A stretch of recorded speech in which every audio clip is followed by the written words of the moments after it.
नमस्कार. खरं तर फार पूर्वीपासूनच आणि त्यात कोविड नंतर तर शिक्षण हा सर्वत्र चिंतेचा आणि चिंतनाचा विषय झाला आहे. मुलं खेळ मजेने खेळतात,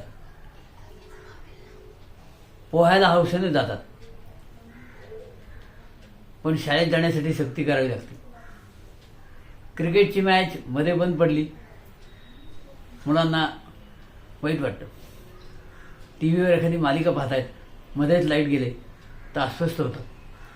पण शाळेला अचानक सुट्टी मिळाली तर अस्वस्थ नाही होत, आनंदाने मुलं घरी येतात. शाळेच्या सुट्टीचा मुलांना आनंद वाटणं हा समस्त शिक्षणप्रेमींचा पराभव आहे असं मला वाटतं. मुलं शाळेत आली पाहिजेत, ती आलेली रमली पाहिजेत, रमलेली शिकली पाहिजेत आणि शिकलेली समर्थ झाली पाहिजे. हे खरं तर उद्दिष्ट आहे आपलं. आणि म्हणून माझं गेल्या 50 वर्षातलं एकच काम की मनोरंजनातून अभ्यास, मनोरंजनातून शिक्षण, एज्युकेशन थ्रू एंटरटेनमेंट हा माझं त्यातलं मूलभूत गाभा राहिला.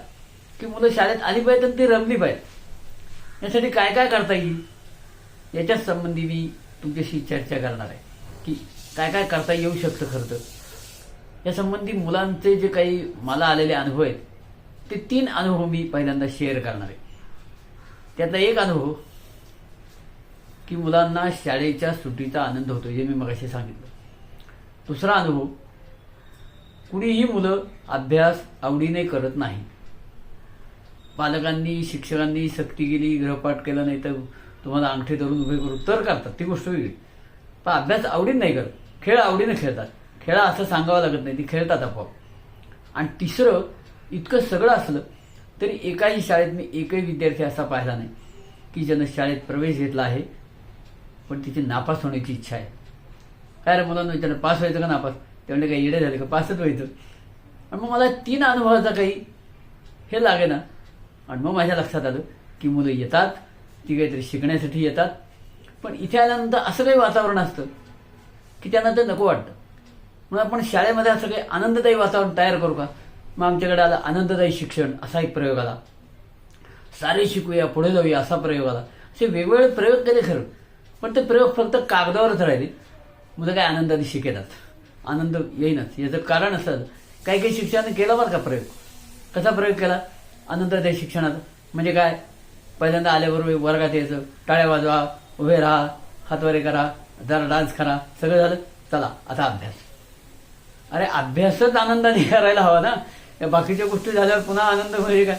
काही काही शाळेत दरवर्षी हल्ली असं असतं की पहिल्या दिवशी मुलांचा प्रवेश झाला की पहिल्या दिवशी त्यांचं स्वागतासाठी फुगे काय लावायचे, मग त्यांना मिठाई काय वाटायची, आणि सगळं झाल्यानंतर सगळ्यात शेवट काय असतं गंमत माहिती का? सगळं झाल्यावर सांगतात, हां हे झालं, आता उद्यापासून ऐकाच का? खरं तर हा प्रत्येक दिवस मुलाला शाळेत रमवणार असेल तर ते खरं. आणि याचं काय काय आवश्यकता आहे ती आपण बघूया. आणि यातलं आपल्याला काय काय करता येऊ शकेल, करता येईल का नाही, ही पहिल्यांदा आम्हा शिक्षकांचा विश्वास असला पाहिजे की आम्ही नक्की करू शकतो. बऱ्याच वेळा शिक्षकांनाच वाटतं, म्हणजे मी एक पुस्तक लिहिलं, होय मी शिक्षक आहे, शिक्षकालाच मी शिक्षक आहे याचा गौरव वाटला नाही ना तर बाकीच्या कोणाला वाटणार? म्हणून मला शिक्षकालाच वाटलं पाहिजे की नाही आम्ही शिक्षक आहोत म्हणजे काहीतरी पुण्यकर्म गेले 7 जन्मीचं, म्हणून आम्ही शिक्षक झालो आहोत. आणि मग त्याचा जो आत्मविश्वास वाढेल ना, त्यातनं तो काम करू शकेल. याची पहिली गोष्ट काय बघा, प्रत्येक व्यक्तीला स्वतःचं कौतुक आवडतं. तुम्ही असं कोणी पाहिलं का की कौतुक केल्यानंतर रागवला वागवलं? कितीही मोठा मनुष्य असतो, त्याचं कौतुक केलं, वा वा तुमच्यासारखा मनुष्य नाही, की बरं वाटतं. आम्हाला शिक्षकांना पण बरं वाटतं की येणाऱ्या पर्यवेक्षकांनी कौतुक केलं, इन्स्पेक्टरनी कौतुक केलं. मग मुलांचं कौतुक करायला काय हरकत आहे? खरं म्हणजे साधा पेपर तपासला तरी चांगलं काम केल्यावर चांगला शेरा देताना लेखणी ओशाळते, पण वाईट शेरा देताना मात्र अगदी सरसावते लेखणी. कच्चा आहे अभ्यास, यापेक्षा शाळा सोडून द्या, असले नकारात्मक शेरे द्यायच्याऐवजी त्यांचं कौतुक करायला काय. आणि ह्या मला सगळं चिपळूणकर साहेबांनी शिकवलं बरं का, माजी शिक्षण संचालक चिपळूणकर साहेब. त्यांचं कौतुक करणं तीच गोष्ट वैद्यांची. कौतुक केल्यानं माणसाला हुरूप येतो, जे आपल्याला सहज शक्य आहे. म्हणून पहिली गोष्ट, try to appreciate the child. आता एखादा शिक्षक काय म्हणतो गणिताचं, त्याला एक उदाहरण सुटे ना, कशाचं कौतुक करायचं? अहो तो क्रिकेट चांगला खेळतोय ना, म्हणा ना काय तुझी गोलंदाजी आहे, काय तुझी फलंदाजी आहे, गणितातलं नाही, तरी त्याला बरं वाटेल की मी काहीतरी चांगलं करतोय. आज आम्हाला शिक्षकांकडे बऱ्याच वेळा असं होतं की त्या विद्यार्थ्याला वाटतं माझ्यात काहीच अर्थ नाही, असं वाटलं तर तो विद्यार्थी फ्रस्ट्रेट होतो. ज्यावेळी मला खेळता येतंय, मी काहीतरी गाणं छान म्हणतोय, जे चांगलं होईल त्याचं पहिल्यांदा कौतुक करा आणि मग असं म्हणा की जर गाणं चांगलं तू करत असशील ना तर बाकीच्या गोष्टी तुला सहज शक्य आहेत. या पद्धतीने आपल्याला पहिली सुरुवात करता येईल. नंबर 1. नंबर 2 तर मुद्दा मला काय करता येईल हे झाल्यावर, लेकराच्या चालीने चालावे, लेकराच्या वाणीने बोलावे. आईवर मूल प्रेम करतं याचं कारण काय माहिती का, आई मुलाच्या प्रमाणे वागते. अगदी इंग्रजी माध्यमाच्या शाळेत आईनं जरी मुलाला घातलं असलं ना तरी 2 वर्षाच्या मुलाशी ती बोलताना काय लाजा असंच बोलते. हाऊ आर यू वगैरे असलं बोललं तर तो म्हणत आई बिघडली आपली, ते नाही त्याला आवडणार. याचा अर्थ आई त्याच्या वाणीने बोलते, त्याच्याच चालीने चालते, म्हणून त्याला ती आवडते. मग मला गोष्ट आवडते का, मग गोष्ट सांगेल. गाणं आवडतं का, गाणं म्हणून दाखवेल, तिला येईल तसं.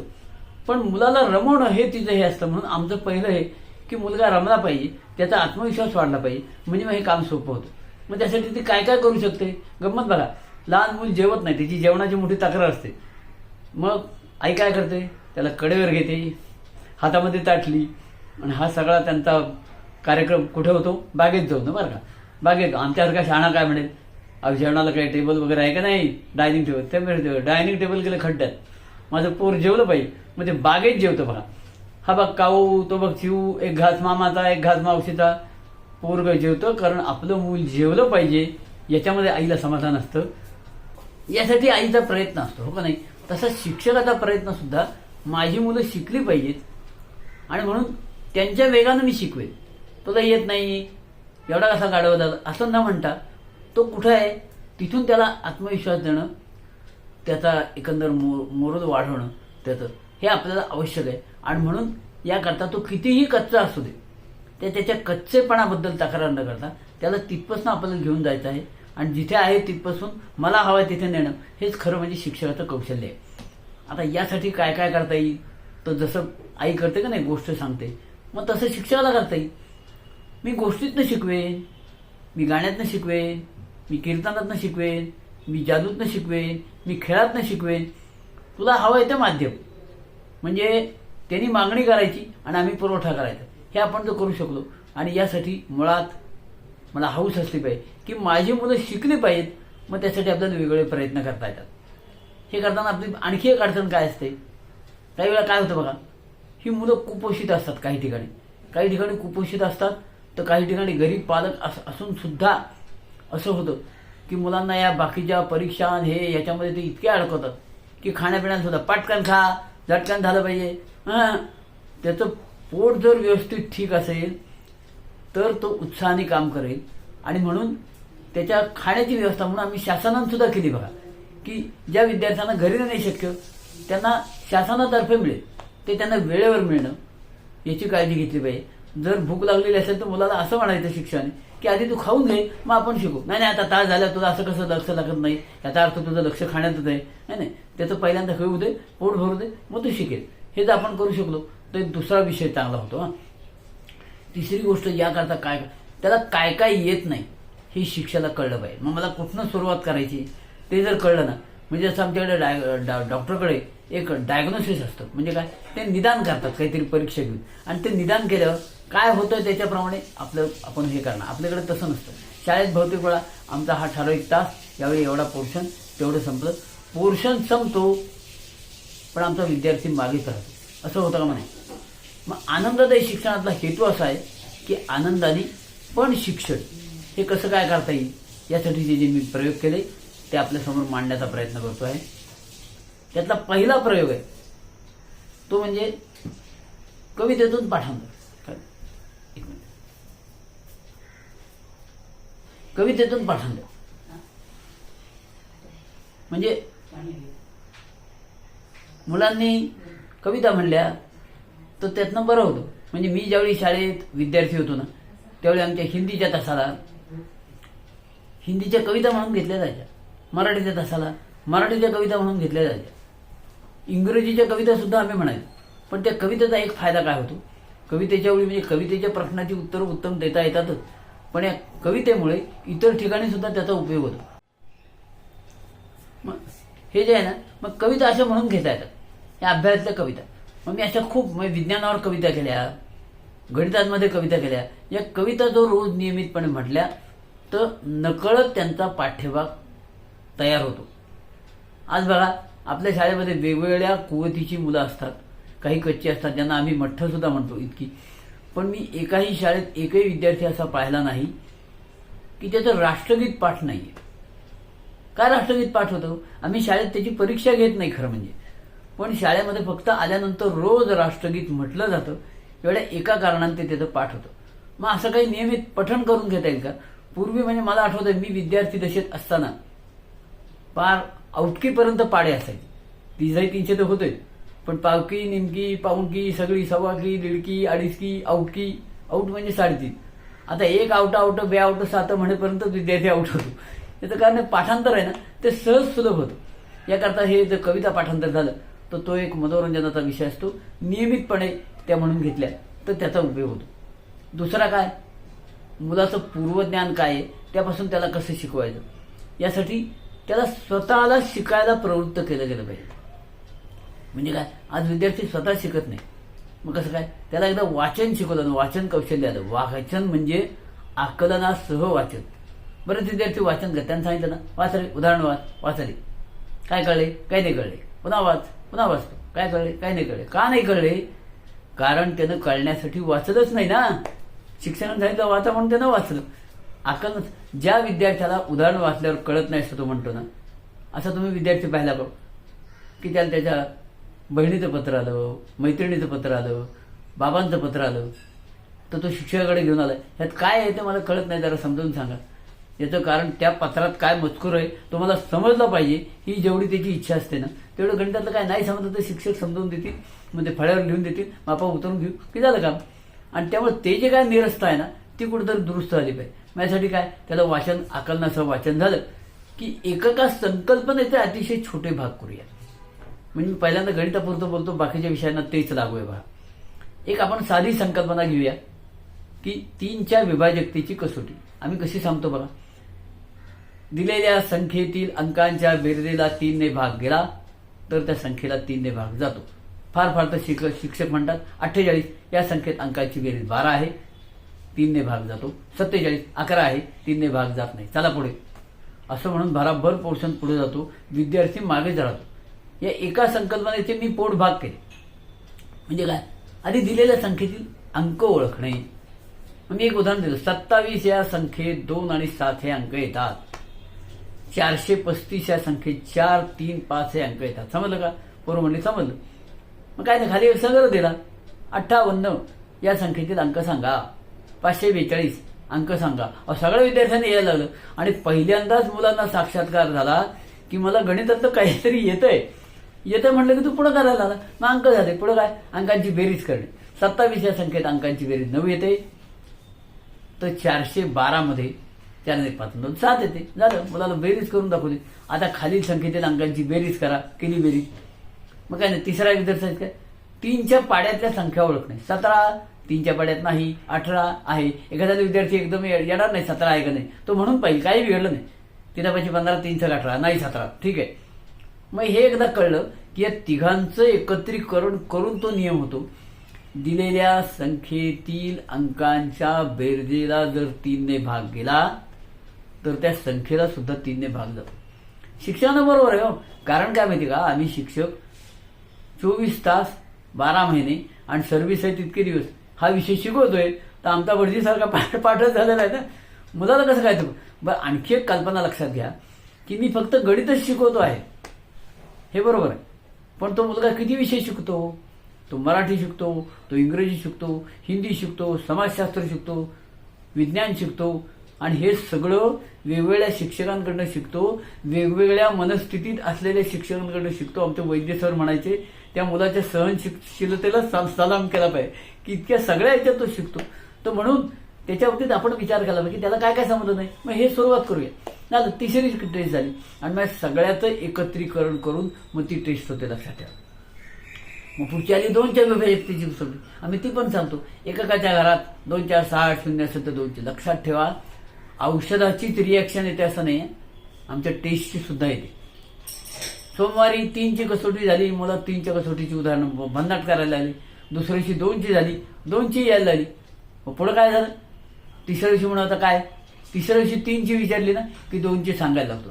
एका कायच्या घरात 3 6 9 असलं तर 3ने भागलं. तिथं कोणी सांगितली? ते 2ची रिॲक्शन आली त्याला. आणि म्हणून परत एकदा 2ची आणि 3ची सांगायची की 3च्या कसोटीला असे असते, 2च्या कसोटीला असं नसते. हे त्यांना कळलं पाहिजे, म्हणजे तो विषय त्यांना बरोबर होतो. आणि त्यामुळे असं एकत्रही करायला पाहिजे. या पद्धतीनं मी काही पुस्तकं तयार केली. एक गाणं आहे, मूळचं हिंदीतलं आहे बरं का.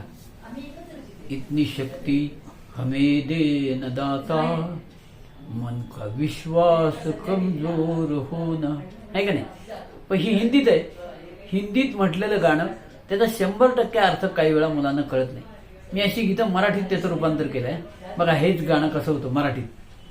इतकी शक्ती आम्हा द्यावी देवा, आत्मविश्वास कमी ना पडावा, सत्याचा पथ चालताना पाय चुकीचा कधी ना पडावा, इतकी शक्ती आम्हा द्यावी देवा, आत्मविश्वास कमी ना पडावा.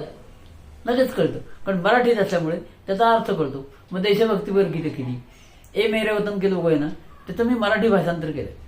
म्हणजे चाल तीच ठेवून, हे प्रिय बंधू भगिनीनो, जल्लोष करा तुम्ही आता. मग आता त्याला 2ची आणि 3ची कसोटी कळली. असं एकक याकरता मी पुस्तकच असं दिलंय. म्हणजे हे आलेच पाहिजे भाग 1 असं माझं पुस्तक आहे. त्याच्यामध्ये सगळं अंकगणितातल्या संकल्पना, एकका संकल्पनेचे अगदी छोटे छोटे भाग करून या मी स्पष्ट करण्याचा प्रयत्न केला आहे. तसं दुसरा हे आलेच पाहिजे भाग 2 बीजगणित आहे. आणि तिसरं भूमिती. यामध्ये सगळ्या मूलभूत संकल्पना फक्त या त्यांना शिकवल्या आहेत. खरं तर याच्या आधीचंही पण एक पुस्तक आहे गणिताचं, ते पण सांगायला हवं. त्याचा भाग असा आहे की आपल्याकडे आज 7वीची मुलं आहेत पण बेरजा करत नाहीत, असा आपल्याकडे तक्रार आहे. पण याच्या बाबतीत एक अनुभव असा आहे की कॉन्क्रीट टू अबस्ट्रॅक्ट मुलाला मूलभूत जे हे असेल की नाही ते मूर्त स्वरूपात मिळालं तर ते त्याला जास्त आवडतं. 2 अनुभव आहेत. एक तर मुलांना आणि पालकांना पैसे हाताळायला आवडतात, हा मुलांचा मोठ्यांचा सुद्धा अनुभव आहे. आणि दुसरा अनुभव, पालक शिकलेला नसला तरी पैशाच्या व्यवहारात हुशार असतो. याचा वापर करून मी 1 रुपयाची नाणी, 10 रुपयाच्या नोटा आणि 100 रुपयाच्या नोटा यांच्या मदतीनं बेरीज, वजाबाकी, गुणाकार, भागाकार या 4 क्रिया इतक्या मस्त समजून सांगते. गणिताची तोंड ओळख असं ते पुस्तक आहे. इंग्रजी माध्यमाचं मराठी माध्यमाचं एकत्रच आहे. हे एवढ्यासाठी केलं ही बेसिक तयारी व्हावी. आणि कोणासाठी? शिक्षक त्या वर्गातल्या मुलांना तुम्ही शिकवाल, पण जी मुलं आता माग आहे, म्हणजे मुलगा आहे 7वीत पण त्याला हे येत नाही, काय करावं? या पद्धतीने त्याला देता येतं. म्हणजे या त्याच्या गोष्टी करून घेता येतात जेणेकरून त्याचा आत्मविश्वास वाढेल. आणि त्याने यातली एक गोष्ट बरोबर केली तरी आपण त्याचं कौतुक करूया. हे केवळ गणितापुरतं नाही, मराठीला हेच आहे. त्याला वाचता येत नाही का, मग त्याला अक्षर ओळख देऊया. अक्षर ओळखीपासून सुरुवात करता येईल. अक्षर ओळख म्हणजे काय? कुठल्याही मुलाला कुठलंही चित्र ओळखता येतं. मांजर माऊ म्हटलं की ते लहान मूल सुद्धा ओळखतं आणि ते कुठल्याही स्थितीतलं माऊ ओळखतं. म्हणजे उंदराची शिकार करणारा माऊ असलं तरी, दूध पिणारा माऊ, डोळे मिटून बसलेलं तरी तो माऊच म्हणतो. मग कुठल्याही स्थितीतलं माऊ जर त्याला ओळखता येतं तर क ही चित्र त्याला का ओळखता येत नाही? खरं तर क ची काही पोझिशन बदलत नाही, आहे तीच आहे. ते एक चित्र आहे असं पहा, म्हणजे ती चित्र त्याला ओळखता येतील. आणि ही ओळखता येतील पहिल्यांदा काढण्याचा कार्यक्रम नंतर. आपल्याकडे सुरुवातच मुळी ते लेखनापासून करतो ना, तिथे घोटाळा होतो. पहिल्यांदा त्याला ओळखता येईल. मग ओळखलेले बघ ह्यातलं क कुठलंही शोधून काढ. एक 4 समजा आपण हे दिले कटआउट काढलेले, तर कचा कटआउट त्याला ओळखता येतोय का, असं जर केलं ना तर त्याची आवड निर्माण होईल. मग त्याला त्याच्यावरून आम्ही पूर्वी माझ्या विद्यार्थी देशाला चिंचोक्याचं हे लावायचं, अक्षर करून हे करायचे, त्याच्यावरून ते पण छान होईल. या पद्धतीनं तो रमला पाहिजे. आणि ही कृती त्यानं केली पाहिजे. कारण कुठली कृती लहान मुलाला करायला आवडते, मोठ्या मुलांना सुद्धा आवडते, त्यातनं ती शिकतात. म्हणून असं जर केलं तर त्याला वाचनाची गोडी लागेल. मग काय केलं मी? 2 कविता मी तयार केल्या. एक आहे क पासून ज्ञ पर्यंतची ओळख त्यांना होते. कशी काय? कसे असावे लेखना फुले खरे शुद्ध कोणते, गर्दभाग होईल पुस्तक आणि घर बसल्या अशी कविते की काय नाही, क पासून सगळी अक्षर त्याला ओळीनं येतात. पहिल्या ओळीत क, कसे असावे लेखन खरे शुद्ध कोणते, ख गर्दभाग होईल ग, असं शेवटपर्यंत त्याला येतं. मग काय केलं? त्याला वाचता यायला पाहिजे. मग गाणं शिकवलं. कमल नमन कर जगन भजन कर, शरद भरभर पळ, मदन लवकरच. काही नाही, ही सगळी 2 ओळी अशा आहेत की जिथे काना नाही, माता नाही, वेलांटे नाही, उकार नाही. चल काढ लिहून. मुलांना आवडतं ते लिहिता यायला लागलं की त्यांचा आत्मविश्वास वाढतो. मग श्याम राम लवकर चला, खरबस खायचं आहे, लवकर पडा, की काना आला. या पद्धतीने ते शिकवलं तर ती करतात, मनापासून करतात आणि ती आनंदाने करतात. आणि म्हणून असं मूलभूत संकल्पना जर त्यांच्या करून घेतल्या तर ते उपयुक्त होईल. आता या बाबतीत आपली आणखी एक अडचण असते, का आपल्या शंका भरपूर असतात बघा. त्यातली एक अडचण काय, आगाशी सर सर्व मुलं सारख्या बुद्धिमत्तेची नसतात. मान्य, एकदम मान्य. पण तरी सुद्धा असं होईल की नाही, एक 40 मुलांचा आपला वर्ग असला तर एक 7-8 पोरं बरी असतात की नाही त्यातल्या त्यात. मग काय नाही, ते आम्ही एक परीक्षा घेऊ आणि ती 8 मुलं आम्ही काढू पहिली. त्या प्रत्येकाच्या गटात 4-4 मुलं देऊ, म्हणजे त्यांचा एक गट होईल. ज्याला म्हणतो विषय मित्र. हा एक मुलगा आणि ती 4 मुलं यांचा मिळून गट तयार होतो. असे आपले 8 गट झाले. आता 8 × 40 आणि ही 40 मुलं त्या 8 मुलांच्या मदतीने शिकतात. कारण मुलांच्या मदतीनं अप्रतिम शिकतात. याचा अनुभव आपण कोविड काळात घेतलेला आहे. कोविड काळात मुलांच्या हातात पहिल्यांदा मोबाईल मिळाले होते, पण मोबाईलची फीचर कशी कशी असतात, काय काय, ती पालकांपेक्षा आणि शिक्षकांपेक्षा मुलांना जास्त माहिती होती. कारण ते मित्रांच्याकडनं शिकतात. मग मित्रांच्याकडनं हे शिकू शकतात ना, तर अभ्यास पण शिकू शकते. त्यातनं मग स्पर्धा लावायची, कोणत्या गटाचं तयार होतंय रे, चला लवकर. आणि मग आम्हा शिक्षकांचा प्रयत्न असा असेल, प्रत्येक शिक्षकाचाच असतो की माझ्या 40 मुलांना उत्तम समजलं ना, फारच छान, त्याच्या इतकं काही चांगलं नाही, पण किमान या 8 मुलांना उत्तम समजेल. आणि मग या 8 मुलांच्या मदतीनं आपण जर ते सगळ्या वर्गाला शिकवायचा प्रयत्न केला तर ते लवकर शिकतात. ते गटनायकाशी बोलतात, दुसऱ्या मित्रांशी बोलतात आणि त्यातनं जे शिकतात. मग काही मुलं काय सांगतात, सर हे सगळं झालं पण आमच्या याच्यातली 5 मुलं अशी आहेत बा की यांना काहीच जमत नाही. मग आम्हा शिक्षकांना त्या 5 मुलांच्यावरच लक्ष देता येतं आणि ती 5 मुलं पण गुणवंत होतात. या पद्धतीने आपला सगळा वर्ग दुरुस्त करता येतो. आणखी एक मुलांचं काय असतं माहिती आहे का, त्यांना विलक्षण उत्साह असतो. म्हणजे तुम्ही सांगाल त्याच्यापुढे ती 2 पावलं असतात. आमच्याकडे जिथे मोठ्या शाळा असतात ना, तिथे मुख्याध्यापक, उपमुख्याध्यापक, पर्यवेक्षक अशी वेगवेगळी रचना असते कामाच्या विभाजनासाठी.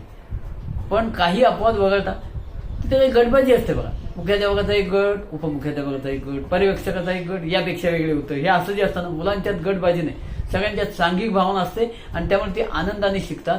शिकता सांगतात. आणि आपण जर हे म्हटलं ना की सगळ्या मुलांचं आलं ना तर आम्ही वर्गात हे लावूया, काय करायचं, काही नाही, वर्गावर पाठी लावायची की ही सगळी मुलं अतिशय उत्तम काम करतायत, चला टाळ्या वाजवून त्यांचं कौतुक करा प्रार्थनेच्या वेळी. काही बक्षीस देऊ नका वेगळं, फक्त कौतुक, तरी काम होतं. पण यातनं ती दुरुस्त होऊ शकतात. हे जसं गणिताचं आहे तीच गोष्ट बाकीच्या विषयांची आहे. इंग्रजी सुद्धा ते. एखादी भाषा अवघड असली ना तर ते अवघड आहे असं म्हणण्यापेक्षा शिक्षकांनी त्याचं कसं वापरलं पाहिजे. मी नेहमी सांगतो मुलांना, इंग्रजी हे सोपं आहे. मुलांना पहिला धक्का असतो बरं का, मग मी दुसरा धक्का दिला. इंग्रजी मराठीपेक्षा सोपं आहे. मुलं म्हणली या मास्तर तर बिघडलेलं दिसते काय ते, इंग्रजी सोपं मराठीपेक्षा सोपं.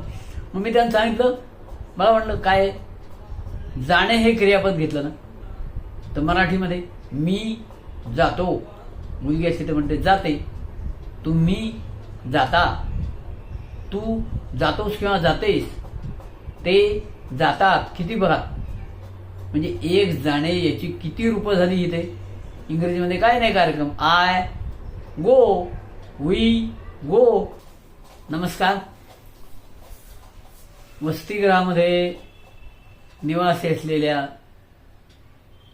शिक्षक आणि कर्मचारी बंधू भगिनींनो, तुमचं स्वतःचं काम एका अर्थाने कमालीचं जबाबदारीचं आहे. थोडंसं म्हटलं तर अवघड पण आहे. पण या मुलांचे तुम्ही 24 तास पालक असल्यामुळे त्यांची काळजी आपल्याला घ्यावी लागते. आणि या काळजीच्या बाबतीत आम्ही सगळेजण काटेकोरपणे याचा विचार करतो. मग त्यांना खायला घालणे वेळच्या वेळी मिळते का नाही, त्यांचा नाश्ता वेळच्या वेळी होतोय का नाही, ते वेळच्या वेळी झोपतात की नाही, त्यांची विश्रांती होती का नाही, त्यांचं काय आजारपण आहे का, डॉक्टरांकडे काय जायचं, हे सगळं आम्ही करतो. मग यामध्ये कुठेही कमी पडत नाही. हे आम्ही कमी पडत नाही आणि पडू नये पण या बाबतीत आम्ही काळजी घेतो. खरी काय आहे, त्याचा मुख्य हेतू काय, कशासाठी आपण शाळेमध्ये इथे वसतिगृहात राहतोय, तर ती मुलं शिकली पाहिजेत हा हेतू आहे की नाही, त्याच हेतूकडे दुर्लक्ष होतो. याच्याकडे वळण्यापूर्वी मी एक गमतीदार गोष्ट सांगतो, म्हणजे तुमच्या लक्षात येईल हा विषय. एक मनुष्य होता आणि तो धावण्याच्या शर्यतीत त्याने भाग घेतला का नाही, की कायम पाहिला कुणी असला तरी हा नक्की एकदम एक नंबरलाच येणार. एकदा काय झालं, हा झोपला होता ना, याच्या घरी चोर आले.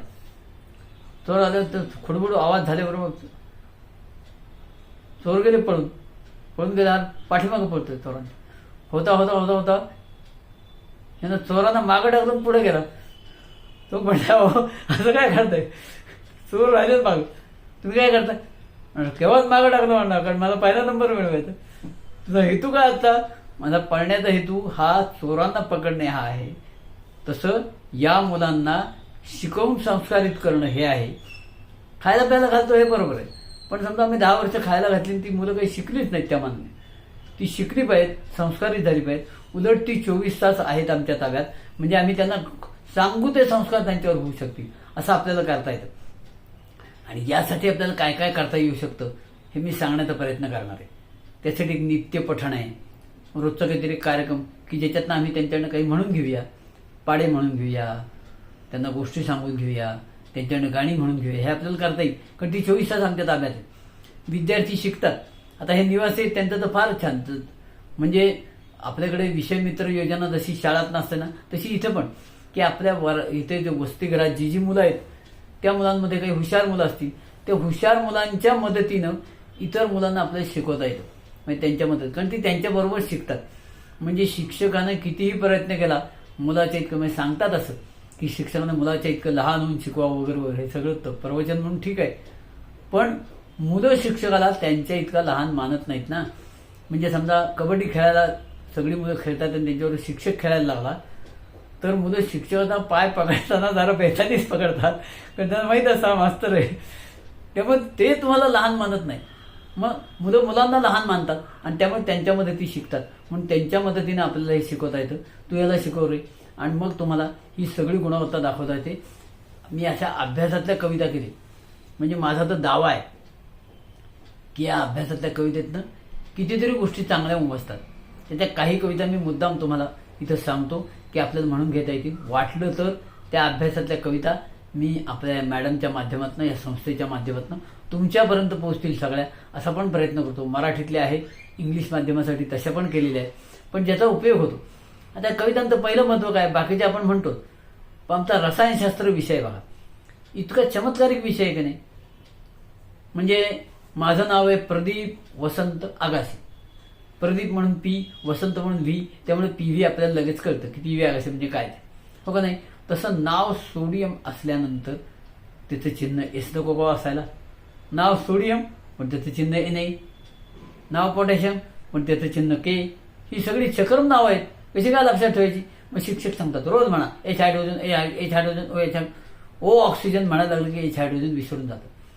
मग याच्यासाठी मी कविता केली, अक्षरशः 1 मिनिटाची कविता आहे. रोज म्हणून घ्या मुलांच्याकडनं, 1 मिनिट लागतं फक्त. H hydrogen, O oxygen, N nitrogen, C carbon, Cl chlorine, I iodine, Na sodium, Cu copper, Si silicon, Ag silver, Au gold, Va barium, S sulphur, Zn zinc, Cr chromium, Hg mercury, Sn tin, Ca calcium, Mn manganese, P phosphorus, Mg magnesium, lead, Pb iron, FeAl aluminium, CO cobalt, K potassium. Repeat frequently and remember symbol formulae. Enjoy chemistry. आता मराठीत म्हणायचं बाकीच्या ओळी त्याच, फक्त काय CO cobalt, K potassium म्हणा दरदिवशी, ध्यानी ठेव दीपा स्वभाव इच्छा ही अमुची. झालं का.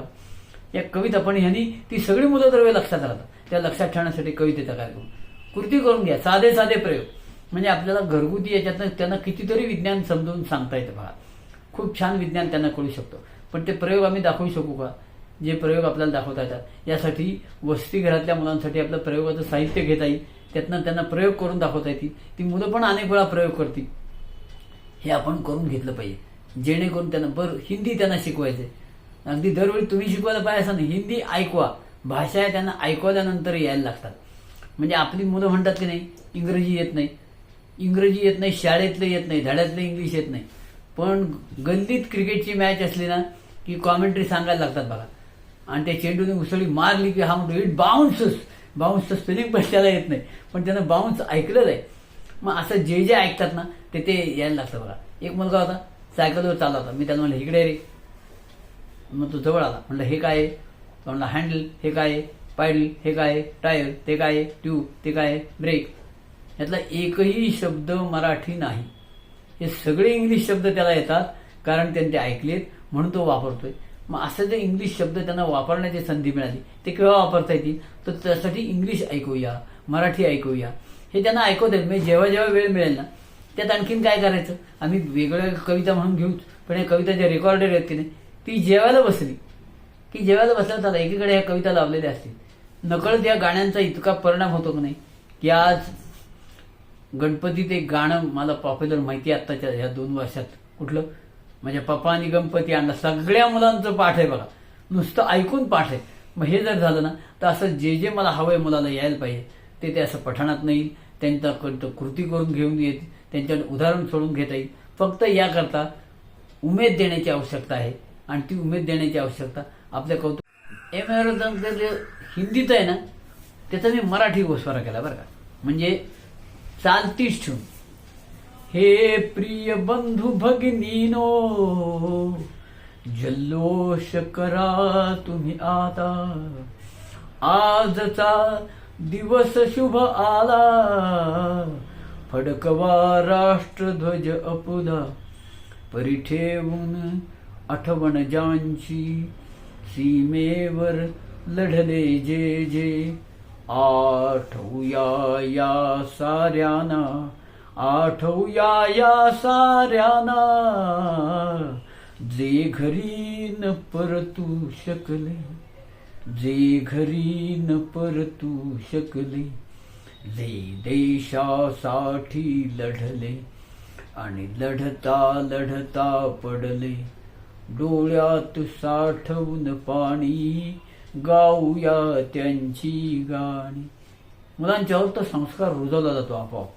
मग गाण्यातनं काही केला, गोष्टीतनं असा करता येतो, गोष्ट सांगितली त्यात नाही होतं की कसं कसं करता येतं ते. आणि हे करणारी मंडळी आहेत, होती, आणि त्या पठडीत आपण राहूया असा जर प्रयत्न केला तरी संस्कार चांगले रुजवले जातात. ते जसे श्रवणानुभवातून होतात ना, तसं दृश्यानुभव म्हणजे काही दृश्य दाखवली. आत्ता फेसबुकवर काही अशा छोटे छोटे 5-5 मिनिटाचे असे स्लॉट आहेत की ज्यामध्ये एक संस्कार केला जातो.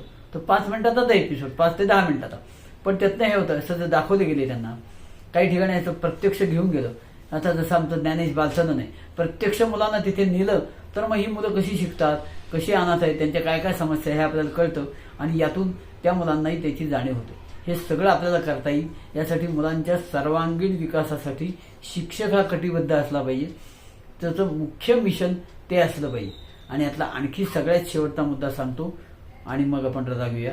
तो शेवटचा मुद्दा म्हणजे शिक्षकाचं वर्तन 24 तास आदर्शच असलं पाहिजे. कारण शिक्षकाला नुसतं ते विद्यार्थी तो काय शिकवतो ते नाही लक्षात ठेवत, त्याला ते पाहत असतात आणि त्याचं निरीक्षण करून त्यातून ते बरंच काही शिकत असतात.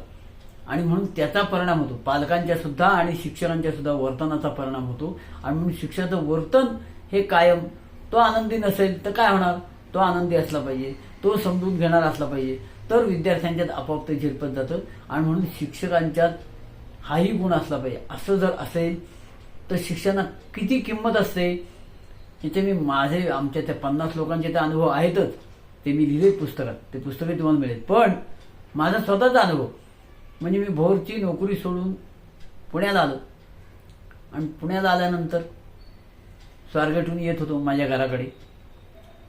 मार्केट यार्ड चौकात एका पोलिसने अडवलं आणि अडवून मला म्हणला बाजूला घ्या. मला कळेना की माझ्याकडे लायसन आहे, नेम प्लेट बरोबर आहे, नंबर प्लेट बरोबर, काय काय झालं मला काही कळेना. सिग्नल तर मोडला नाही. आणि ते पोलीस जवळ आले, त्यानं गॉगल काढला आणि म्हणला आगाशी सर मी तुमचा विद्यार्थी आहे, चला चहा प्यायला. पोलीसच्या पैशानं चहा पिण्याचा मान फक्त शिक्षकांच्याच नशिबी असतो, लक्षात ठेवा. कलेक्टरला सुद्धा तो नाही मान. मग हे जर आहे का नाही, पण मी समजून घेतलं पाहिजे की माझ्यात ही काय ताकद आहे. आणि तो जर जीव टाकला असेल मी विद्यार्थ्यांच्यासाठी, तर ते विद्यार्थी सुद्धा आपल्यासाठी जीव टाकतो. तर तो पोलीसच म्हणतो त्यावेळी असं आहे का, आता फक्त तुमच्याकडे, तर तुमचा काटा काढतो. आणि म्हणून आम्ही विद्यार्थ्यांवर प्रेम करू, त्यांच्यासाठी जीव टाकू, त्यांच्या सुखदुःखात रमू. स्वप्नात सुद्धा आम्हाला जर विद्यार्थी दिसले ना, तर विद्यार्थ्यांच्या स्वप्नात पण आपण यायला लागतो. जे जे शिक्षक विद्यार्थ्यांच्या स्वप्नात येतात ना, ते शिक्षक खऱ्या अर्थाने धन्य. आणि असे धन्य झालेले शिक्षक मी पाहिलेत, त्यांच्यातनं मी घडलो. म्हणूनच आपल्या सगळ्यांना सांगण्याचा प्रयत्न केला. आपल्याला यातलं जे योग्य वाटेल ते घ्या, जे अयोग्य वाटेल ते चक्रम माणूस म्हणून सोडून द्या. पण आपण सगळ्यांनी मिळून या मुलांचा विकास करण्याचा प्रयत्न करू. कारण या मुलांना आपल्याशिवाय कोणी नाही. पालक असतात, पण ते पालक काही मुलांना शिकवत नाहीत. बघा, आपल्याकडे गुरु शिष्याच्या जोड्या आहेत, पालक आणि मुलाच्या जोड्या फार कमी आहेत. एखादी जिजाऊ, कोणती जिजाऊ शिक्षिका होती म्हणून, अदरवाईज पालकांच्या जोड्या नसतात, पण गुरु शिष्याच्या मात्र जोड्या आहेत. कारण गुरु हा शिष्याला घडवतो, तसं घडवण्याचा आपण प्रयत्न करा. त्याचा सर्वांगीण विकास होईल या दृष्टीने प्रयत्न करा. त्यासाठी सगळं तुम्हाला आलं पाहिजे असं नाही. मला गाणं नाही म्हणता येत, नको ना. गाणं म्हणणारा एखादा शिक्षक आणा, एखादा चांगला गवई, त्याचं गाणं ऐकवा त्यांना. तुम्हीच म्हटलं पाहिजे असं कोणी. चित्र मला नाही काढतात, पण ज्याला काढतात ते चित्रकलेचे शिक्षक. आणि म्हणून मला वाटतं आमच्या शिक्षकांच्या सुद्धा टीमवर्क असलं पाहिजे. ते आमच्यात नसतं, हा आणखी एक घोटाळा आहे. म्हणजे मला वाटतं लक्ष्मी रोडला 2 कापडाचे व्यापारी असतात, शेजारी शेजारी दुकानं टाकून. एकाच्या दुकानात साडी मिळाली नाही तर तो थांबतो, थांबा बाई जाऊ नका, शेजारच्या दुकानात तर घेऊन येतो. गिराईक जाता का म्हणे. मग लक्ष्मी रोडवरचे 2 कापडाचे व्यापारी जो गुण्या गोविंदांना आणतात, आप्पावळून चौकात 2 पुस्तकाची दुकानं असतात, एकाच्या दुकानात नसतं काय, थांबा शेजारच्या दुकानात आणतो, ते जो गुण्या गोविंदांना आणतात. तर एका शाळेतले सगळे शिक्षक गुण्या गोविंदांना, काय हरकत आहे. आपण सगळ्यांनी टीमवर्क म्हणून काम करूया. आणि आपण सगळ्यांनी ठरवलं तर विद्यार्थ्यांचा नक्की विकास होतो. त्या दृष्टीने आपण प्रयत्न करावे अशी सगळ्यांना विनंती करतो. धन्यवाद.